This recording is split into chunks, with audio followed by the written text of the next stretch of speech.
हरिओम। महाभारत से हम और आप पूर्णता से अवगत हैं। अब अर्जुन की जगह अगर राहु कृष्ण के समक्ष होता तो महाभारत का परिणाम, महाभारत का सार क्या होता, आइए जानते हैं। तो अर्जुन ने जो कृष्ण से सवाल पूछे थे वो तो आप सब जानते हैं। अब अगर उधर राहु होता तो क्या सवाल पूछे, तो आइए इस नई महाभारत, जो कि एक छाया महाभारत के नाम से आपके समक्ष में प्रस्तुत करने जा रहा हूं। कृपया मेरे साथ बने रहिए। सोचिए, कुरुक्षेत्र का मैदान सज चुका है और राहु बीच में खड़ा है,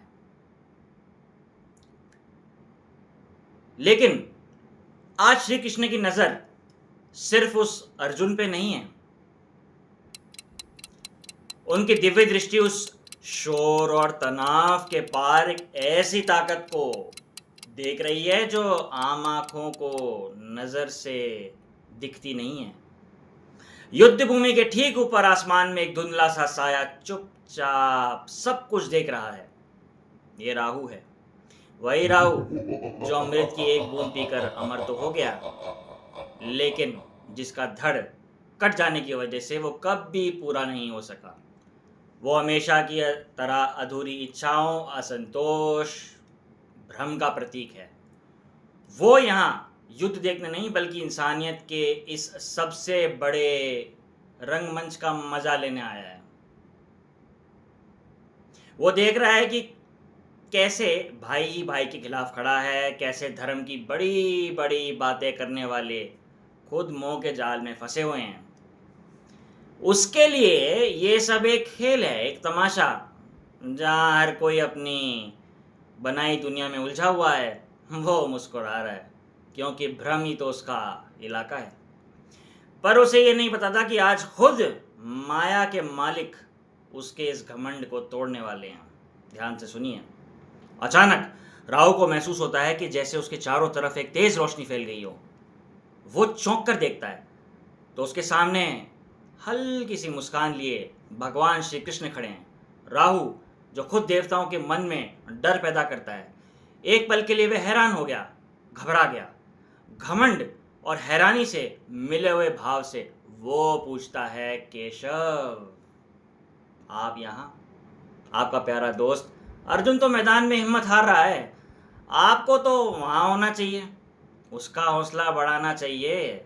मुझ जैसा एक मायावी, एक असुर, आप मेरे पास क्या कर रहे हैं? मेरे पास क्यों आए हैं? श्री कृष्ण की आंखों में वही शांत और गहरी मुस्कान थी। वे बोले, राहु, अर्जुन के पास तो मुझे जाना ही चाहिए, लेकिन उससे पहले तुमसे मिलना जरूरी था, क्योंकि आज मैं जो ज्ञान देने वाला हूँ वो मोह और भ्रम के पार जाने का ज्ञान है। और इस ज्ञान को समझने के लिए उससे बेहतर कौन हो सकता है जो खुद भ्रम का राजा हो। तो कृष्ण आगे कहते हैं, राहु, तुम खुद एक भ्रम हो, एक परछाई हो। तुम सूरज और चांद को निगल कर ग्रहण लगाते हो, रोशनी पर अंधेरे का पर्दा डालते हो। तुम कभी ना मिटने वाली इच्छा का प्रतीक हो। इसलिए कर्म, लगाव और माया का सबसे गहरा राज मैं सबसे पहले तुम्हें ही बताऊंगा, क्योंकि जो इस राज को समझ गया वो या तो आज़ाद हो गया या हमेशा के लिए बंध जाएगा। फैसला तुम्हारा है। तो राहु कुछ सवाल पूछता है। पहला, राहु, हे कृष्ण, क्या इस युद्ध में वास्तव में धर्म है या यह सिर्फ सत्ता का एक नया रूप है? ओ Krishna, you speak of dharma, but is this not just another battle for power in the disguise of righteousness? तो कृष्ण कहते हैं, धर्म सत्ता नहीं, संतुलन है। जब लोभ नीति का वस्त्र पहनता है, तब मैं कृष्ण उसे उतारने आता हूं। युद्ध कर्म का फल है, ना कि मेरी इच्छा का खेल। जो नीति में कपट है उसे उजागर करना भी धर्म है। राहु चुप। ठीक है, दूसरा सवाल। राहु पूछता है, यदि यही जीवन की माया है तो क्या छल भी एक साधन नहीं है? If all of us is the Maya illusion, then is the deceit not also a valid tool to survive or even win in this illusion? Krishna मुस्कुराते हुए कहते हैं, माया में जीना और माया में फंसना दो भिन्न बातें हैं। जो माया को जानता है वह उसके पार जाता है, जो छल से चलता है वह और अधिक जकड़ जाता है। साधन चाहे माया में हो, साध्य सत्य होना चाहिए। राहु फिर चकित रह जाता है। राहु का तीसरा सवाल। राहु पूछता है, मैं केवल इच्छाओं से बना हूं, क्या ईश्वर मुझे त्याग देगा? Rahu asks, I am made of desire alone. Will the divine abandon one like me? Krishna कहते हैं, नहीं नहीं राहु, मैं उन्हें नहीं छोड़ता जो छाया में है। तुम भी मेरा ही अंश हो, भले ही उलझे रूप में हो। जब इच्छा थक जाएगी, जब तृप्ति नहीं मिलेगी, तब तुम मुझको पुकारोगे और मैं वहां होऊंगा मौन की तरह। राहु पूछता है चौथा प्रश्न, मैंने अमृत चखा और फिर भी निर्वासित रहा, ये न्याय है? Rahu asked, I tasted nectar and yet was exiled and cursed. Is that divine justice? तो कृष्ण इस पे क्या कहते हैं? तू अमृत चाहता था पर समर्पण नहीं, तू अमर होना चाहता था पर निर्मल नहीं।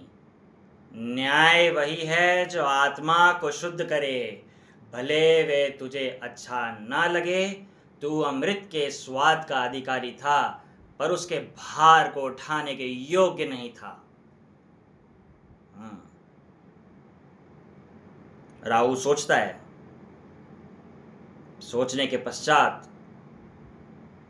राहु का पांचवा प्रश्न।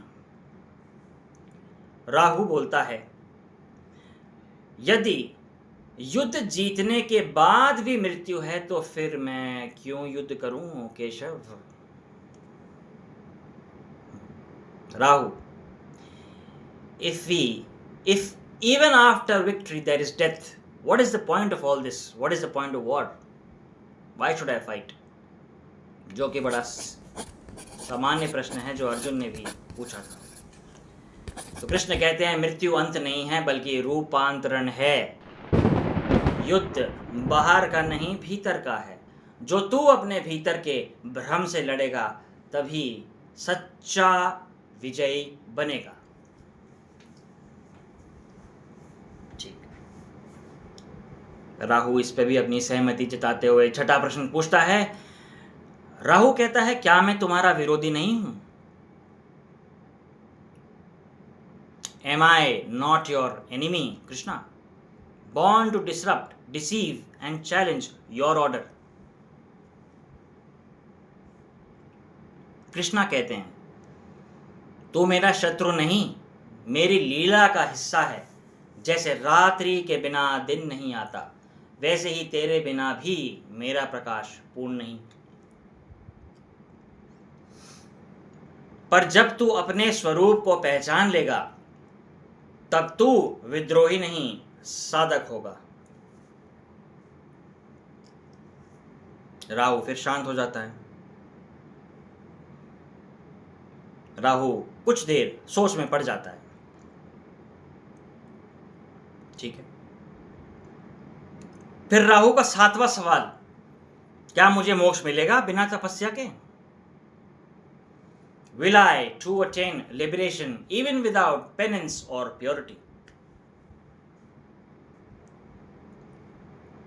तो इस पे कृष्ण कहते हैं, मोक्ष किसी का अधिकार नहीं, वह एक अनुग्रह है। इच्छा की राख से जब विवेक की चिंगारी उठेगी, तब तू चाहेगा मुक्त होना, और जब वो इच्छा भी शांत हो जाएगी तभी तू मुक्त होगा। राहु फिर सोचता है। राहु का अब 8वां सवाल आता है कि क्या मैं तुम्हें छू सकता हूं हे कृष्ण बिना पवित्र हुए? Can I touch the divine oh Krishna even while impure, unworthy, desiring? तो कृष्णा कहते हैं, तू मुझे छू नहीं सकता, पर जब तू जल जाएगा अपनी ही इच्छा की ज्वाला में, तब तू जान पाएगा मैं कभी तुझसे अलग नहीं था। तू अपने ही भ्रम की माया में भ्रमित था। अंतिम उत्तर कृष्ण से,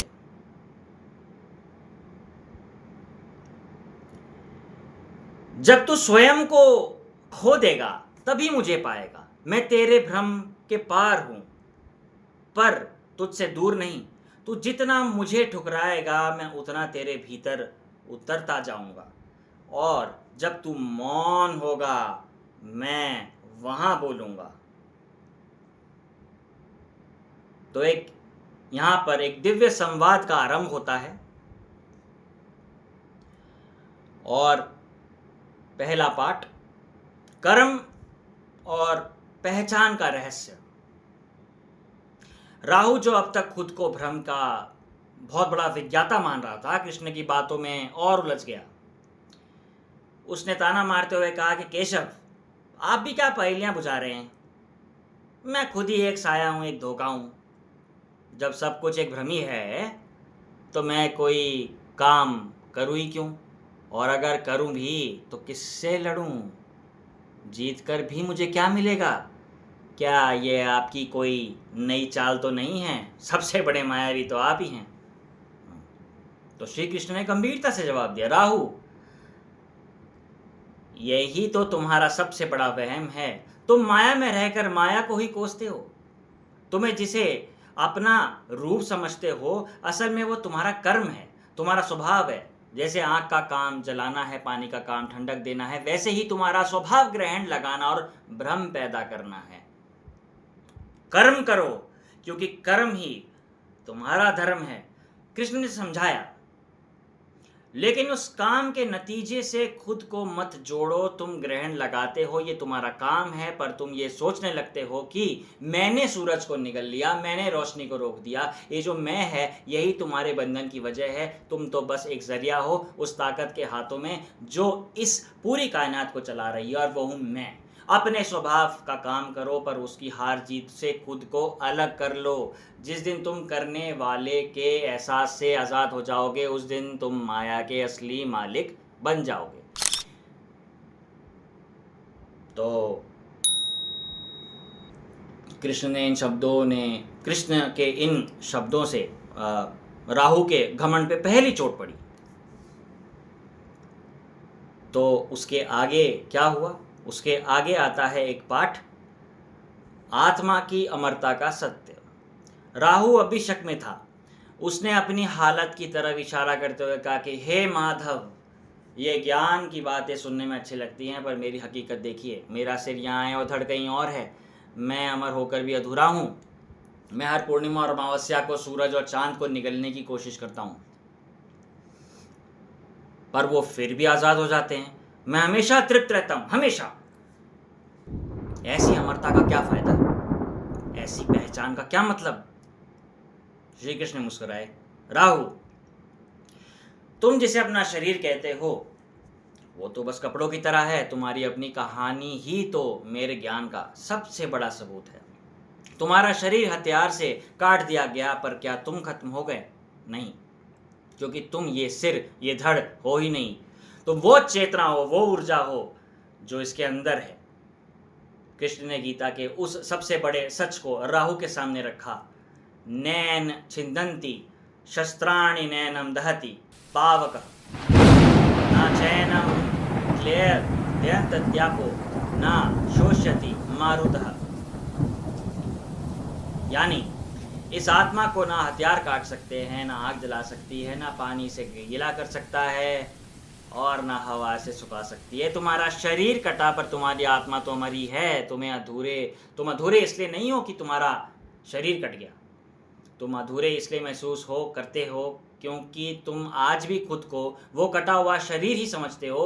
जिस दिन तुम जान जाओगे कि तुम वो कभी ना मिटने वाली आत्मा हो, उस दिन तुम्हारी अतृप्ति का अंधेरा हमेशा के लिए मिट जाएगा। हे स्वर्ण भानु, ना तो तू राहु है और ना ही केतु। माया और परम सत्य क्या है?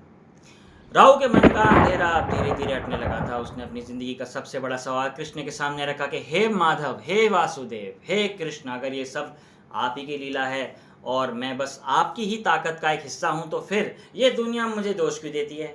मुझे अशुभ और पापी क्यों माना जाता है? सूरज और चांद को निगलने का इल्ज़ाम मेरे सिर पे क्यों आता है, जबकि ये तो बस मेरा स्वभाव है, मेरा कर्म है, जो शायद आपकी ही किसी योजना का हिस्सा है माधव।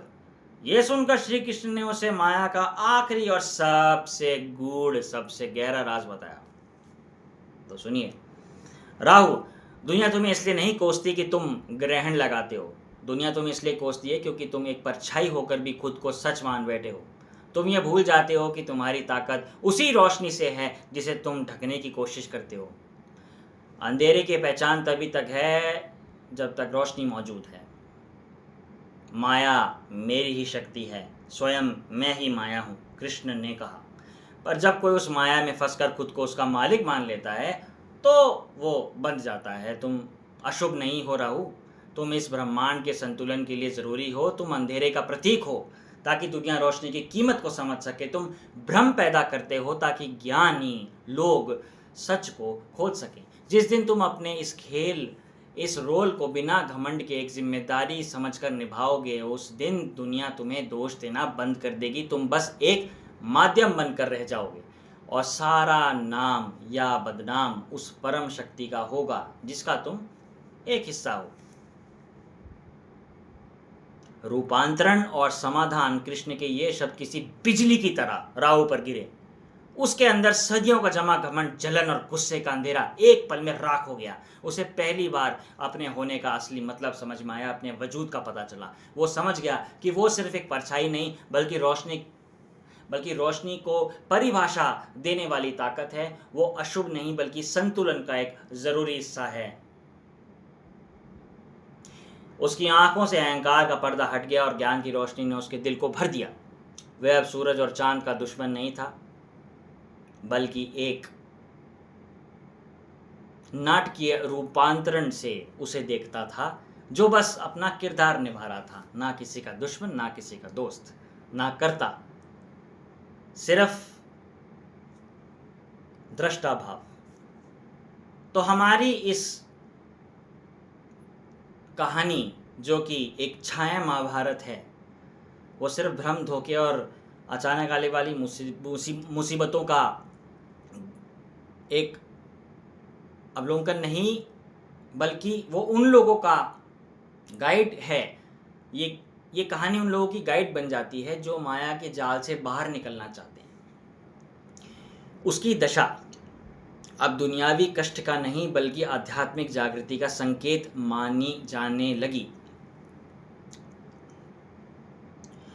अब राहु लोगों को ये सिखाने लगा कि कैसे भ्रम में रहते हुए भी सच को पाया जा सकता है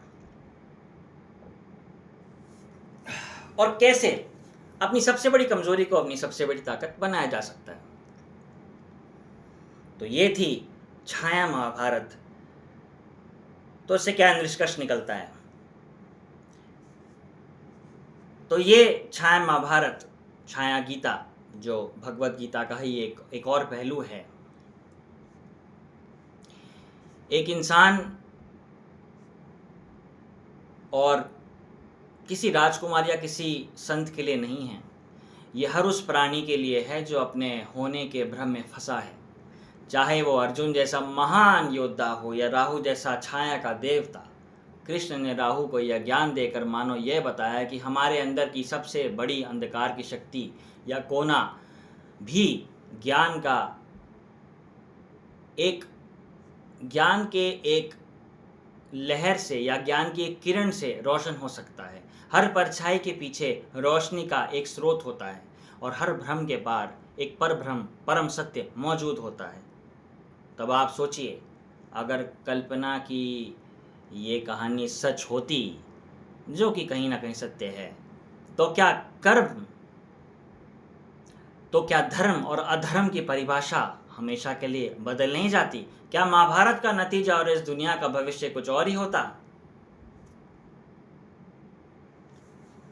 अगर आपको ये काल्पनिक कहानी और इसमें छिपा गहरा संदेश पसंद आया, छाया गीता छाया महाभारत का ये भाग पसंद आया, तो कृपया इस वीडियो को लाइक करें। हरि ओम, राधे राधे। इसलिए राहु से डरिए मत। कहीं ना कहीं किसी ब्रह्मांड में राहु भी कृष्ण से महाभारत की उस रणभूमि में शिक्षा ले रहा है और वह खुद अपने आप को परिवर्तित कर रहा है। तो राहु से डरिए मत, अपने अंदर के राहु को पहचानिए और कृष्ण पे समर्पण कर दीजिए। उसी महाभारत को अपने इस दिव्य शरीर रूपी रण में, क्षेत्र में अपनाइए, महसूस कीजिए और अपने ही राहु को बदल दीजिए। हरि ओम।